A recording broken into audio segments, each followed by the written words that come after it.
আপনি একজন হাই স্কুলের প্রধান শিক্ষক, আপনি একজন নাস্তিক ছিলেন, আপনি কেন গীতা পাঠ করার কথা সবাইকে বলছেন? আমি গীতা পাঠ করার কথা আজকের যুগে সবাইকেই বলবো, কারণ হচ্ছে গীতা এমন একটি গ্রন্থ যেটা ধর্ম নির্বিশেষে সকল মানুষের জীবন পদ্ধতির একটা দলিল। এই সংবিধান যদি প্রত্যেকটি মানুষ রপ্ত করে নিতে পারে, তাদের জীবনের পথে চলার কোনো রকমের অসুবিধা হবে না, তারা সঠিকভাবে তাদের জীবন পদ্ধতি মেনে চলতে পারবেন।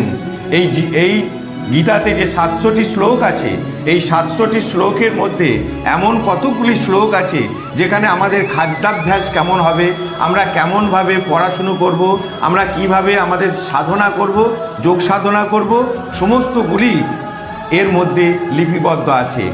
তুমি যে আমাকে বলছো যে আপনি একজন নাস্তিক ছিলেন, এই নাস্তিকতার পিছনে যে যুক্তিটা রয়েছে, আমাদের ভারতবর্ষ স্বাধীনতার প্রাক্কাল থেকে জওহরলাল নেহেরু থেকে শুরু করে জ্যোতি বসু পর্যন্ত বা 34 বছরে যে বাম জমানা, সেই জমানাতে হিন্দু শাস্ত্রগুলিকে আমাদের কাছ থেকে লুকিয়ে রাখা হয়েছিল, কিন্তু বর্তমানে ব্রাহ্মণ সমাজের অনেকজন এগিয়ে এসে এই গীতাটিকে সমস্ত বর্ণের হাতে তুলে দিয়েছেন, যার জন্য সবাই এই গীতাটি পড়তে শুরু করেছেন।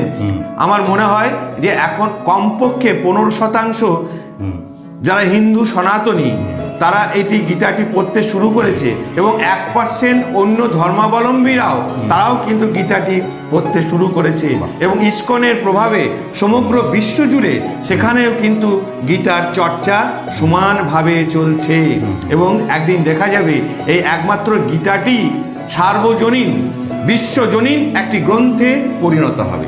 অবশ্যই। আচ্ছা, আমি আরেকটা আপনার কাছে প্রশ্ন করতে চাই যে যারা শিক্ষিত হয়ে যায় তারা নাস্তিকের পথে চলে যায়। আপনি যেমন বাম শাসন দ্বারা কিছুটা প্রভাবিত ছিলেন, বামের যে শিক্ষা সেটা কিছুটা প্রভাবিত ছিলেন, ফলে আপনি নাস্তিক হয়ে গেছিলেন, কিন্তু বর্তমানে আপনি গীতার আলোর মধ্যে এসে নিজেকে চিনতে পারছেন, আধ্যাত্মিক যে বিষয়গুলি সেটা জানতে পারছেন। তো এই দুটোর মধ্যে পরিবর্তন কি হয়ে গেল আপনার মধ্যে?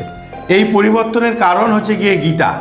এই গীতা আমার হাতে তুলে দিয়েছিলেন শ্রী রামপ্রসাদ বন্দ্যোপাধ্যায় বা গৌতম বন্দ্যোপাধ্যায়, যিনি আমার এই গীতার গুরু বলি আমি ওনাকে, উনি আমার গীতার গুরু।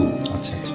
কারণ হচ্ছে কি, উনি এই বইটি তুলে দেওয়ার পরে যখন এই 700টি শ্লোক আমি পঠন করেছি, আমি এর আগে দাস ক্যাপিটালও পড়েছি, চৈতন্য ভাগবতও পড়েছি। তা চৈতন্য ভাগবতে যে শ্রী চৈতন্যের কথা আমরা পাই, মাত্র 2টি হরিতকি আনার জন্য তার পারিষদকে বর্জন করেছিলেন। আর যারা দাস ক্যাপিটাল